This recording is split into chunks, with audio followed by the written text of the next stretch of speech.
အခုမြင်နေရတဲ့ဖရားတွေမရှိခင်ကပကံမှာဘာတွေရှိခဲ့လဲရွာငယ်49ရွာကနေစတင်ခဲ့တယ်ဆိုတာရောတင်သိပါသလား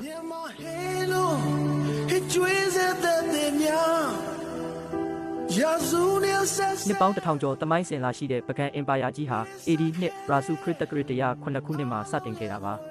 ပထမဆုံးမင်းဖြစ်တဲ့သမုဒ္ဒရာမင်းဟာရွာငယ်19ရွာကိုစုစည်းပြီးရုံလွတ်ကျွန်းမှာပကံပြည်ကိုအုပ်မြင့်ချခဲ့ပါတယ်အစောပိုင်းကာလမှာတော့ပကံဟာငကားကုတ်ကွယ်မှုနဲ့အရေးကြီးတို့ရဲ့လွှမ်းမိုးမှုအောက်မှာရှိနေခဲ့တာပါ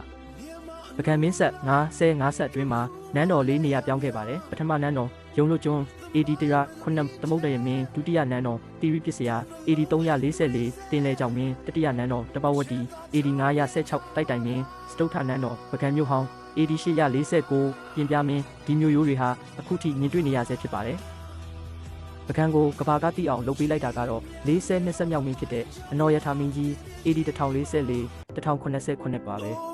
မင်းကြီးဟာအောက်မြန်မာနိုင်ငံကနေပိဋကတ်တော်၃ပုံကိုပြဆောင်လာပြီးထေရဝါဒဗုဒ္ဓဘာသာကိုနိုင်ငံတော်ဘာသာအဖြစ်ပြဋ္ဌာန်းခဲ့ပါတယ်။ဒါဟာပကံရဲ့အမှုပညာနဲ့ဘိတုကပညာတွေအရှိန်ဟုန်နဲ့တိုးတက်လာစေခဲ့တဲ့အချက်ပါပဲ။ပကံဟာလဲဝင်ရိုးတန်တညံညံလို့ဆိုရလောက်အောင်ဖျားပထိုးပေါင်း4446စုအထိရှိခဲ့ပါတယ်။ပကံဖျားတွေဟာအုပ်စီအတက်ပညာမှာကမ္ဘာအဆင့်မီခဲ့ပြီးအုပ်ကြတဲ့အတချောင်းတောင်ထိုးမရအောင်စိတ်ဆက်တေချလုံးပါတယ်။အာနန္ဒတပိညုဓမယံကြီးစတဲ့ဖျားကြီးတွေဟာအဲ့ဒီခေတ်ကမြန်မာတို့ရဲ့အဆင့်မြင့်နည်းပညာကိုတက်တည်ပြနေပါတယ်။ AD 1000ရာ89ခုနှစ်နရဒီဟပတိမင်းတရုတ်ပြည်မင်းလက်ထက်မှာတော့မွန်ဂိုကျူးကျော်မှုနဲ့အတူပကံအင်ပါယာကြီးဟာအရှိန်ဟုန်မိမ့်သွားခဲ့ပါတယ်။ဒါပေမဲ့ပကံထားခဲ့တဲ့ယဉ်ကျေးမှုစာပေနဲ့ပိတုကလက်ရာတွေကတော့ဒီနေ့အထိမြမကုံဆောင်ကမ္ဘာမွေနှစ်ဖြစ်တည်ရှိနေဆဲဖြစ်ပါတယ်